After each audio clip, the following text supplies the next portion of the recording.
অন্ধকারাচ্ছন্ন রাত্রি যদি এসে থাকে, তাহলে আলোকিত প্রকাশ নিয়ে সূর্যও অবশ্যই আসে।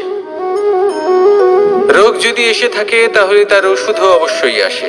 সমস্যা যদি আসে, তাহলে সেই সমস্যার সমাধানও নিজে থেকেই আমাদের কাছে চলেই আসে।